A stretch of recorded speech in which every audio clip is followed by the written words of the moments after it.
नमस्कार दोस्तों, राधे राधे, जय श्री कृष्णा। स्वागत है आप सभी का आपके अपने YouTube channel physics bye Neeraj Yadav sir पर।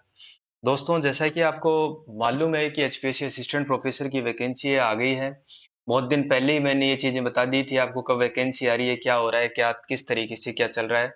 सब बातें अपने डिस्कस की। आज आपने जो थंबनेल पे देखा उस बारे में चर्चा करेंगे।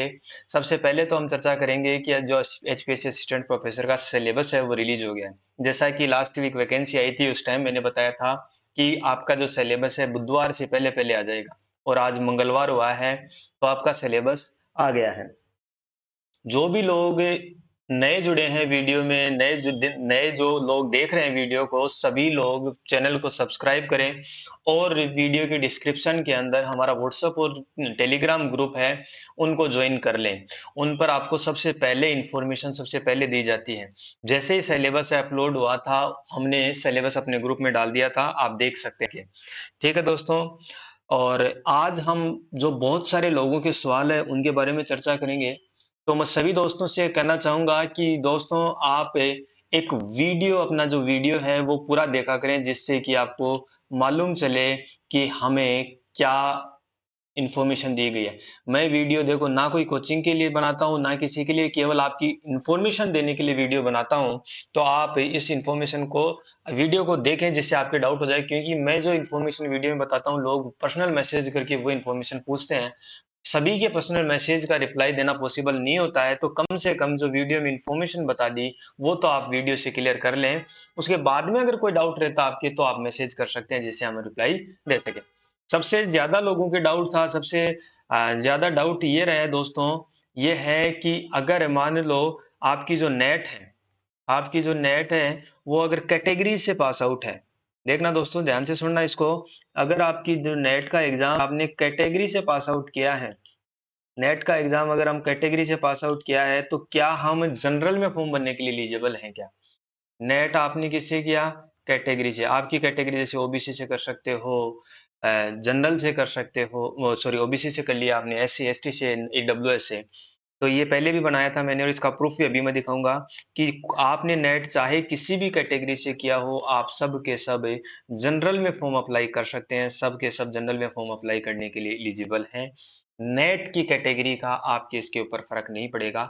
बस केवल ये शर्त है कि आपके जो जनरल की एलिजिबिलिटीज हैं वो आपकी फॉलो होनी चाहिए। जनरल की एलिजिबिलिटीज का मतलब जैसे एज हो गई, परसेंटेज वगैरह का जो क्राइटेरिया, गुड एकेडमिक रिकॉर्ड का जो क्राइटेरिया जनरल का, वो आपका कंप्लीट होना चाहिए। उसके बाद में आपने चाहे नेट किसी भी कैटेगरी से किया हो, आप जनरल से फॉर्म अप्लाई कर सकते हैं। अदर स्टेट के कैंडिडेट्स हैं उनको मैं बोलना चाहूंगा कि अदर स्टेट कैंडिडेट हैं, अदर स्टेट वाले, वो सभी के सभी जनरल कैटेगरी के अंदर फॉर्म अप्लाई करें। अगर आप जनरल कैटेगरी में फॉर्म अप्लाई नहीं करते हैं तो आपका जो जो सिलेक्शन है वो रद्द कर दिया जाएगा। डॉक्यूमेंट्स वेरिफिकेशन का टाइम आपको बाहर कर दिया जाएगा। तो ये चीज ध्यान रखें। इसका प्रूफ मैं आपको दिखाता हूँ। ये देखो दोस्तों, प्रूफ ये रहा कि अगर तुम आरक्षित मतलब रिजर्व्ड कैटेगरी से अगर आपने जो पात्रता परीक्षा है, जो एलिजिबिलिटी टेस्ट है, जो जिसको हम नेट बोलते हैं, नेशनल एलिजिबिलिटी टेस्ट है, ठीक है, वो पास करते हैं, तो भी आप जनरल कैटेगरी में सिलेक्शन के लिए आप क्या होते हैं, एलिजिबल होते हैं।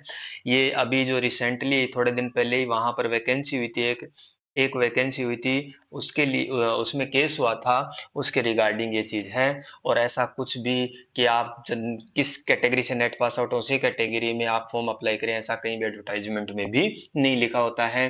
जो मैथ्स के कैंडिडेट थे उन्होंने ईडब्ल्यूएस से उन्होंने नेट पास किया था, लेकिन उन्होंने जनरल से फॉर्म अप्लाई कर दिया था, उसके बाद में उसको डिस्क्वालीफाई कर दिया था। तो फिर बाद में कोर्ट में गए, कोर्ट ने उनको बोला, कोर्ट ने एचपीएससी को, आप ऐसा नहीं कर सकते, ये सारी चीजें हैं, तो आप जनरल से फॉर्म अप्लाई कर सकते हैं। फालतू की चीजें नहीं बताऊंगा जिससे वीडियो बहुत ज्यादा बड़ा हो जाए। ठीक है दोस्तों, एक तो ये क्वेश्चन था। अब दूसरा क्वेश्चन ये आता है कि क्या अदर स्टेट कैंडिडेट के लिए, अदर स्टेट के जो कैंडिडेट हैं, उन अदर स्टेट कैंडिडेट के लिए जनरल में 5% जो सीटें हैं वो फिक्स है क्या? सबसे ज्यादा क्वेश्चन ये है, बहुत लोगों ने मैसेज करके ये क्वेश्चन पूछा है कि क्या हम जो अदर स्टेट के कैंडिडेट्स हैं उनके लिए 5% रिजर्वेशन फिक्स है। देखो दोस्तों, अदर स्टेट के जो कैंडिडेट हैं वो जनरल में फॉर्म भरना, क्या बात की है हमने कि अदर स्टेट के जो कैंडिडेट हैं जो जनरल में फॉर्म अप्लाई करना और कोई भी क्राइटेरिया 5% का और ये क्राइटेरिया कहीं भी फिक्स नहीं है। आप जनरल में जितनी सीट हैं, जिस भी सब्जेक्ट की जनरल की जितनी भी सीट हैं, सभी सीट के लिए सभी सीट के लिए आप एलिजिबल हैं, सभी सीट्स पर आप क्या कर सकते हैं, compete कर सकते हैं। अगर फॉर एग्जांपल किसी भी सब्जेक्ट के अंदर मान लो जनरल की 20 सीटें हैं, तो अब 20 के 20 अदर स्टेट कैंडिडेट लग सकते हैं। तो उम्मीद है आपका ये डाउट है, जो बहुत लोगों का डाउट था वो क्लियर हो गया होगा।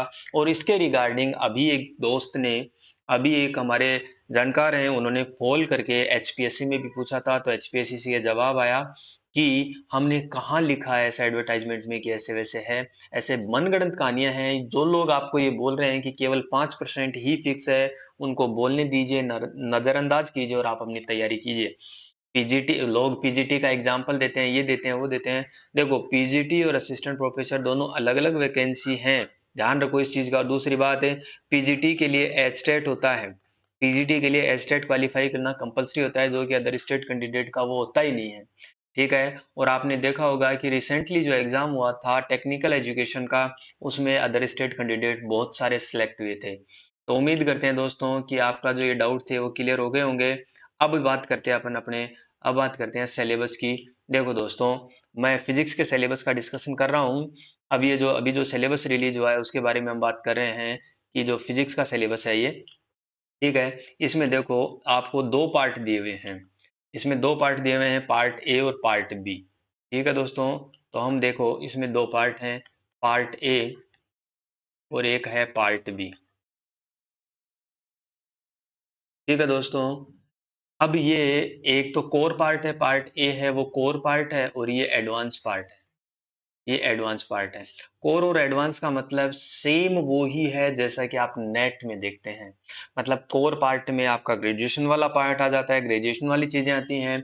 एडवांस पार्ट में आपकी जो पोस्ट ग्रेजुएशन है, एमएससी वाली चीजें हैं, वो आपको देखने को मिलती हैं। तो सिलेबस वही है जो नेट का सिलेबस है, अप्रोक्सीमेटली वही सिलेबस, उसी टाइप का सिलेबस है।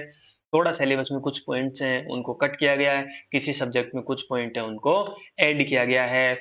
और इसमें कहीं पर भी आपको, आप देख रहे होंगे कि कहीं भी जीके का जिक्र नहीं किया है। इसका मतलब ये है कि आपके जो 100 के 100 क्वेश्चंस हैं, आपका पहला स्क्रीनिंग का जो एग्जाम होगा उसमें जो 100 मार्क्स का होगा, 100 क्वेश्चंस होंगे, वो सारे के सारे किसके होंगे, आपके फिजिक्स के होंगे, सब्जेक्ट के होंगे। ठीक है दोस्तों, तो ये था अपना वीडियो, इसके बारे में हमने बात की। अगर अब भी आपका किसी का कोई डाउट है, तो आप अपने हमारे कमेंट बॉक्स में कमेंट करके बता सकते हैं, जिससे हम उसका रिप्लाई देके बातें कर सकते हैं। और देखो, जो वीडियो में इंफॉर्मेशन बता दी है, प्लीज उन इंफॉर्मेशन के लिए आप ज्यादा कॉल और मैसेज ना करें। आपको वीडियो की डिस्क्रिप्शन, आपकी वीडियो के अंदर कमेंट कर दें, आपके डाउट का आपको रिप्लाई मिल जाएगा। ठीक है दोस्तों, तो मिलते हैं नेक्स्ट इंफॉर्मेशन के साथ नेक्स्ट वीडियो में। तब तक सभी को राधे राधे, जय श्री कृष्ण।